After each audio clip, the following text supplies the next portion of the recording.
To be untouchable is not to be invulnerable, but to embrace your truth despite the world's judgment. Imagine this. You walk through a crowded street, the world swirling around you in a blur of noise, need, and expectation. Every step, another demand. A glance from a stranger that lingers too long, a colleague's veiled slight, the subtle pressure of family, the relentless tug of society's invisible leash. You feel it. 1,000 hands reaching, grasping, tugging at the fabric of your peace, your focus, your very sense of self. Every word, every look, every microaggression is an unspoken invitation to react, to defend, to explain, to shrink. And you do. Not because you want to, but because it's become reflex, a performance so deeply rehearsed you've forgotten the script was never yours. Now strip away the noise for a moment. Picture yourself alone at night, the city's hum replaced by the silence of your own mind. The performance ends, but the tension lingers. Why do you care so much what they think?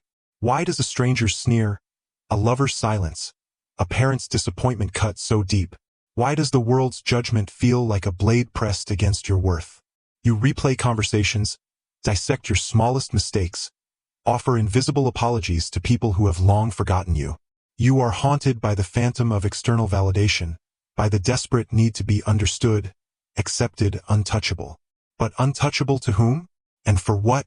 Now, imagine a paradox. What if the more you try to control how the world sees you, the less control you truly have? What if every attempt to be liked, to be agreeable, to soften your edges is a quiet act of self-betrayal, a slow erasure of your own power? What if the world is not interested in your goodness, but in your usefulness? And what if, in your quest to be loved, you have made yourself a tool, a pawn, a vessel for someone else's narrative? Do you see it, the invisible chains you have willingly fastened to your own wrists? Somewhere in your memory, you recall the stories. Be good and you'll be loved. Be kind and you'll be rewarded. Be humble and you'll be safe. But have you ever paused to question who benefits from your perpetual compliance? When did you first learn to say yes when you meant no, to smile when you wanted to scream, to apologize for simply existing with conviction? Who taught you that your voice was dangerous, your boundaries were selfish, your power was a threat to be tamed? Now, consider the faces of those who seem untouchable, who move through life as if rejection slides off them like rain on glass, who command respect without raising their voices, who are feared not for their cruelty but for the silent gravity of their presence. What do they know that you don't? What have they seen in the machinery of human nature that you have not dared to look at? What unflinching truths do they wield? And what have they sacrificed to stand sovereign in a world addicted to approval and obedience? The contradiction gnaws at you. You were told that virtue, kindness, openness, vulnerability, would be your shield, but it has become your leash. You were promised that love would make you whole, but it has left you fragmented, performing for scraps of affection. You were taught to trust the collective, but the collective devours those who refuse to play its games. The more you try to please, the less you are respected. The more you give, the less you receive. The more you explain, the less you are understood. What if the price of unconditional acceptance is your unconditional surrender? You feel it, don't you? The growing suspicion that there is another way, a darker, sharper wisdom buried beneath the platitudes of modern life. An ancient script, passed down not in the stories of saints, but in the strategies of survivors. The whispers of those who saw through the masquerade and chose, instead, to become untouchable, not by building walls, but by mastering the art of presence, power, and precision. What if you could learn this art? What if you could walk through the world unmoved by praise or blame, immune to manipulation, a force that commands respect before a word is spoken? What if you could become the gravitational center, bending the world's attention instead of being bent by it? What would it cost you? What illusions would you have to shatter? What parts of yourself would you have to bury or resurrect? And so the question emerges, sharp as a blade pressed to your chest. Is it better to be loved or to be feared? Is it nobler to be harmless, or to be so unassailable that the world cannot touch you without your permission? Are you ready to see the truth behind the performance, to unmask the rules of a game that was rigged before you ever learned its name? Feel the tremor in your own certainty. Let the question fester. What would it take to become untouchable? The answer waits in the shadows, ancient and ruthless, whispered by those who dared to break free. But to find it, you must first confront the hidden machinery that keeps you obedient, agreeable, and invisible. Only then will you glimpse the power that Machiavelli hinted at, a power that does not beg, does not explain, and does not apologize. Are you ready to descend further? The surface has cracked. The next layer hides the roots of your submission, the blueprint of your invisible chains. Step closer. The cost of truth is everything you thought kept you safe. You feel it, don't you? The invisible hands that shape your choices, the silent dictates that determine how much of yourself you are allowed to show. They operate not in the open, but in the shadows beneath your conscious mind, in the half-remembered lessons of childhood, in the unspoken rules of the tribe. You move through life haunted by a question you cannot name. How should I behave, so that I am not cast out? Trace the thread backward. It begins before memory, in the gaze of parents who scolded your rage, who praised your docility, who rewarded you for swallowing your truth in the name of peace. You learned early that love could be withdrawn, that safety was conditional. You became an expert in reading the room, in anticipating needs, in shrinking yourself to avoid the sharp edge of disapproval. And the world applauded your compliance, called you well-adjusted, mature, good. But underneath you felt the gnawing hunger to be seen for who you truly are, untamed, unmanageable, unbroken. Carl Jung, the architect of the shadow, saw it with terrifying clarity. The most terrifying thing is to accept oneself completely. But who, in a world built on conformity, dares such terror? Jung warned that every part of you that is not brought into the light will return as fate. The wounds you ignore become the patterns that rule your life. The more you repress, the more you become possessed by the very forces you tried to deny. You do not control your need to please. It controls you. You do not choose your self-betrayal. It is chosen for you by the ghosts of exile and longing. Society, for its part, is not your ally in this struggle. It is a vast machine designed to punish the wolf and reward the sheep. Friedrich Nietzsche, the prophet of becoming, looked at the herd and saw the sickness of slave morality, the collective worship of weakness, humility, and safety at the expense of greatness. He who cannot command himself must obey. Nietzsche wrote, and so you obey. The rules, the trends, the invisible etiquette of the mediocre. You tell yourself it is virtue, but deep down, you sense that it is fear masquerading as goodness. Arthur Schopenhauer, peering into the abyss of human desire, saw the will blind, relentless, indifferent to your happiness. You think you seek love, validation, peace, but really you are driven by forces older than language, older than civilization. You want to belong because exile was once a death sentence. You want to be liked because the tribe's approval meant survival. But now, in a world of billions, this ancient mechanism has become a prison. Your mind, engineered for a different era, cannot distinguish between rejection and annihilation. You are ruled by instincts that no longer serve you, condemned to trade your power for the illusion of safety. And what of modern culture? Look around, everywhere you see it. The cult of niceness, the worship of being unthreatening, the endless parade of self-help mantras urging you to be more empathetic, more understanding, more available. But ask yourself, who profits from your endless emotional labor, your chronic self-doubt, your inability to say no?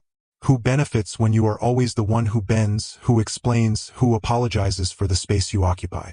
The world is full of people who will drink from your well until you are dry, and then move on, never once thanking you for your sacrifice. Jean-Paul Sartre, the existentialist, stripped away the illusions of comfort and belonging and left you naked before the truth. Hell is other people, not because connection is evil, but because in every gaze you meet, you risk becoming an object, a reflection, a thing to be used. Your freedom is fragile, constantly threatened by the need to fit in. You are not living, you are performing, always for an audience, always for a judge. This is the hidden problem. It is not that you are too weak or too sensitive or too naive. It is that you have been conditioned by family, by culture, by evolution itself, to believe that your worth is determined by the opinions of others. You have been trained to seek permission, to fear offense, to mistake survival for fulfillment. Your power has been siphoned off, drip by drip, until all that remains is the anxious hope that you will not be found wanting. But inside you, something resists. It is the ancient memory of autonomy, the spark that refuses to be extinguished. It is the part of you that knows, without words, without logic, that true freedom is not gained by winning love, but by becoming immune to its withdrawal. Viktor Frankl, survivor of the camps, wrote, "When we are no longer able to change a situation, we are challenged to change ourselves. The world will not stop demanding your obedience. The tribe will not stop punishing your defiance. The system will not reward your refusal to play along. But in this crucible, you are given a terrible, beautiful gift. The chance to decide, for the first time, who you will be when no one is watching. And yet, even as you feel the weight of this inheritance, even as you sense the possibility of something greater, you hesitate, caught between the hunger for connection and the longing for sovereignty. You dream of becoming untouchable, but you fear what you might lose. Approval? Belonging? The comfort of never being truly alone? What would you be without your chains? The hidden machinery grinds on, shaping your days, stealing your nights, defining the limits of your imagination. If you wish to become untouchable, you must first see the invisible architecture of your obedience, the psychological and philosophical roots that burrow deep into the soil of your being. Only then can you begin to break free. But breaking free has a price, and the consequences of refusal are not just personal but universal. What happens when a society is built on the worship of passivity, when entire generations are taught to fear their own power? What becomes of a world that rejects the untouchable in favor of the agreeable, the harmless, the endlessly available? The answer waits in the darkness, urgent, dangerous, and closer than you think. The real cost of submission is not just your life, but the world you inherit. Are you ready to see what happens when no one dares to rebel? Are you prepared to witness the consequences of a life lived in fear of becoming untouchable? The next layer beckons. The unseen consequences will not wait forever. Let the curtain fall away and survey the world with unblinking eyes. What do you see? A landscape of smiling faces, each one carefully composed, each voice modulated to avoid offense, every ambition trimmed to fit the boundary lines of palatability. But beneath the surface, a silent crisis unfolds, a crisis of authenticity, of agency, of purpose. The cost of your obedience is not just personal. It seeps like a slow toxin into the culture itself, warping relationships, ambitions, and the very meaning of freedom. Look closer. The person who cannot say no becomes everyone's convenience. The one who cannot risk being misunderstood becomes invisible. The agreeable become the ballast of society, absorbing the burdens, the blame, the emotional waste no one else will carry. And the world, sensing this, grows hungrier. Like a marketplace that always discounts the most abundant commodity, society learns to take you for granted.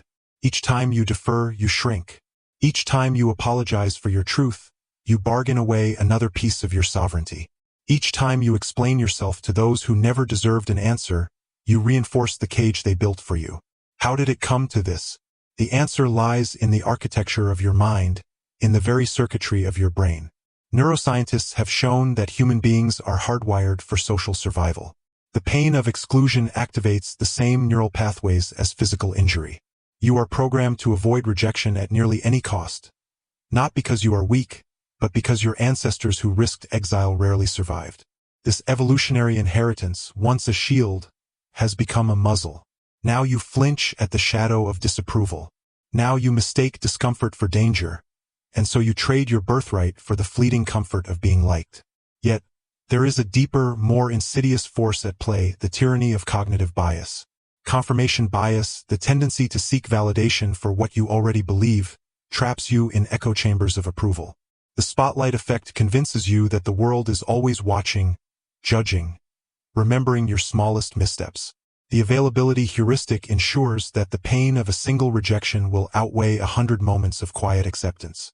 And so you tailor your every word, your every gesture, to the imagined tribunal of others, never realizing that most are too absorbed in their own performances to even notice yours. Culture fuels the cycle. From childhood, you are taught to be good, to fit in, to smooth your rough edges. The fairy tales reward the compliant, the sacrificial, the unthreatening. Schools teach you to raise your hand, to wait your turn, to recite the sanctioned answers. Workplaces exalt the team player, the one who never questions, never disrupts. Even love, supposedly the last refuge of authenticity, mutates into a transaction of mutual appeasement, each partner afraid to reveal too much, to want too much, to risk too much. The result? Relationships starved of passion, friendships maintained by obligation, families haunted by secrets nobody dares to name. But the tragedy does not end there. The consequences ripple outward, shaping the very structure of society. When a people are taught to worship agreeableness, to despise conflict, to suppress dissent, what happens to innovation? To leadership? To the search for truth? The mediocre become gatekeepers, the bold become pariahs. The status quo ossifies, and the collective spirit withers on the vine. You have seen it, a brilliant idea dismissed because it threatens comfort, a necessary truth silenced because it wounds the herd. The world does not reward the untouchable. It fears them, and so it conspires to exile them, to brand them as arrogant, as dangerous, as selfish. And yet, the greatest insult is not what the world does to you, but what you do to yourself. Each time you betray your own standard, you become less capable of setting one. Each time you accept mistreatment, you normalize it not just for yourself but for everyone who sees you endure it. Your silence becomes complicity. Your passivity becomes precedent. The next generation learns from your example. This is how you survive. This is how you belong. And so the cycle deepens, from parents to children, from lovers to friends, from leaders to followers, each one whispering the same quiet defeat. Do not stand out. Do not resist. Do not become untouchable. But there is a cost even deeper, more corrosive than all the rest, the erosion of your inner world. When you live as a perpetual mirror for others, you forget the shape of your own face. Your desires become vague, your purpose diluted, your passions muted by years of self-censorship.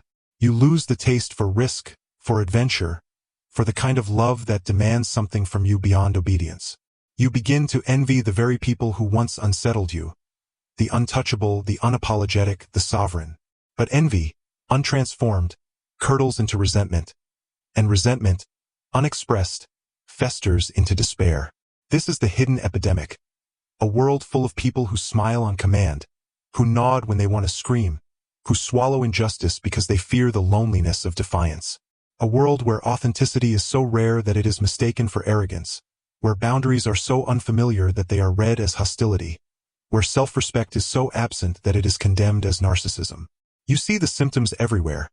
Burnout labeled as a busy life, chronic anxiety passed off as being responsible, the quiet death of dreams rebranded as realism. Perhaps the most haunting consequence is this. When you abandon your agency for acceptance, you do not just lose yourself, you lose your ability to give anything of real value to the world. You become a cipher, a placeholder, a vessel for the needs and scripts of others. Your uniqueness, your vision, your truth, these are the casualties of your compliance. The very gifts that could have changed your life, and perhaps the lives of those around you, are left to rot in the cellar of your self-abandonment. So you ask, what is the price of never being untouchable? It is the slow, silent suffocation of your spirit. It is a life measured by the comfort of others, a legacy written in invisible ink. It is the knowledge, bitter and inescapable, that you have not lived, only existed, only performed. And yet, within this darkness, a question sharpens. If the cost of obedience is so great, what would you risk to reclaim your freedom?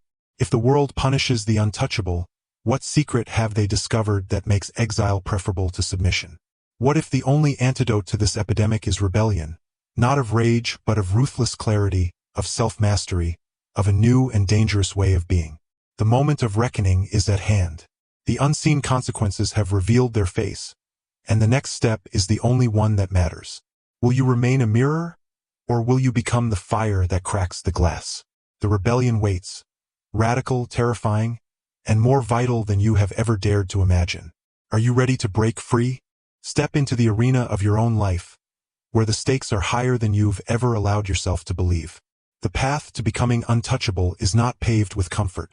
It is forged in the fires of rebellion against the self-imposed chains of conformity. The moment has come to dismantle the narrative that has kept you bound, to shatter the illusions that have dictated your worth. This journey is not for the faint of heart. It demands courage, tenacity, and an unyielding commitment to self-discovery. But the rewards? They are nothing short of revolutionary. Picture this: You wake up one morning and decide that today is the day you reclaim your power. You stand before the mirror, not just to check your appearance, but to confront your reflection, a reflection that has been distorted by the expectations and judgments of others. You ask yourself, who am I beyond the roles I have played? And for the first time, you are ready to listen to the answer. This is the beginning of your rebellion. The first act of defiance is a radical shift in perspective.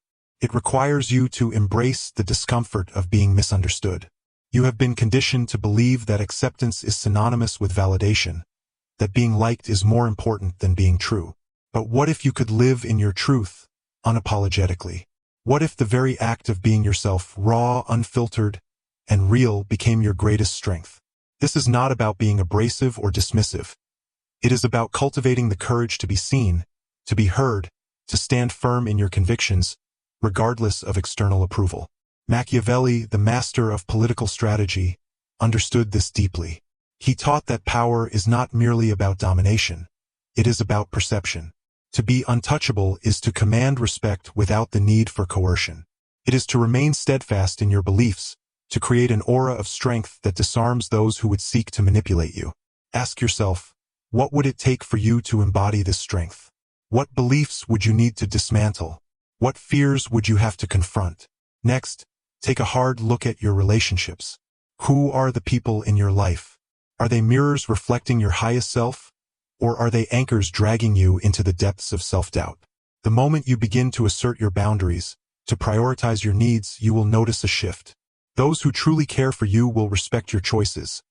Those who do not will reveal their true colors. This is a necessary part of the process. It is a cleansing, a shedding of the relationships that no longer serve you, making way for those that will uplift and empower. Consider this: when you stop being everything for everyone, you create space for genuine connection. You will find that the relationships forged in authenticity are far more resilient than those built on the fragile foundation of people-pleasing. You will attract individuals who see you for who you are, not for what you can provide. This is the essence of rebellion, not a rejection of others, but a radical acceptance of yourself. Now, let's dive deeper into the practical steps you can take to reclaim your agency. 1. Define your values. Take the time to articulate what truly matters to you. What principles guide your life? What do you stand for? Write these down and refer back to them often. Let your values be the compass that directs your decisions. 2. Practice saying no. This may sound simple, but it is one of the most powerful tools in your arsenal. Start small. Decline invitations that do not resonate with you. Set boundaries with people who drain your energy, and protect your time fiercely. Each no is a declaration of your autonomy. 3. Engage in self-reflection. Incorporate regular practices of introspection, meditation, journaling, or quiet contemplation. Ask yourself difficult questions. What fears hold you back? What patterns do you recognize in your behavior? This is how you cultivate awareness. 4. Embrace discomfort. Seek out situations that push you outside your comfort zone. Whether it's public speaking, confronting a difficult conversation, or pursuing a passion project, each act of bravery chips away at the walls of passivity. Remember, growth occurs in discomfort. 5. Surround yourself with the right people. Seek out those who challenge you to be better, who inspire you to stretch beyond your perceived limits. These are the relationships that will fuel your journey of becoming untouchable. 6. Learn from history. Study the lives of those who have broken free from societal constraints, figures like Machiavelli, Nietzsche, and Jung. Understand the strategies they employed, the sacrifices they made, and the lessons they learned. Let their stories serve as both inspiration and guidance. 7. Reclaim your time. Time is your most precious resource. Set aside moments each day to engage in activities that feed your soul, whether that's creative pursuits, learning, or simply enjoying nature. This is not indulgence. This is self-care, and it is essential for your journey. As you incorporate these practices into your life, you will begin to notice a transformation. You will feel a shift in your energy, an awakening of your potential. You will stop being a passive observer and start becoming an active participant in your own narrative. The world will no longer dictate your worth. You will redefine it on your own terms. In the heart of this rebellion lies a powerful truth. Becoming untouchable is not about building walls. It's about harnessing your inner strength, your clarity, your purpose. It is about understanding that you are not merely a product of your environment, but a creator of your destiny. And as you walk this path of rebellion, remember this: the journey is not meant to be taken alone. Seek allies, mentors, and fellow seekers who understand the struggle and celebrate the triumphs. Together, you can forge a new reality, one where the pursuit of power is not rooted in control, but in mutual respect, understanding, and shared growth. As you step into this new way of being, ask yourself, what would it mean for you to become untouchable? What legacy do you wish to leave behind? The answers are waiting for you, just beyond the horizon of your comfort zone. Your rebellion begins now. Are you ready to break free,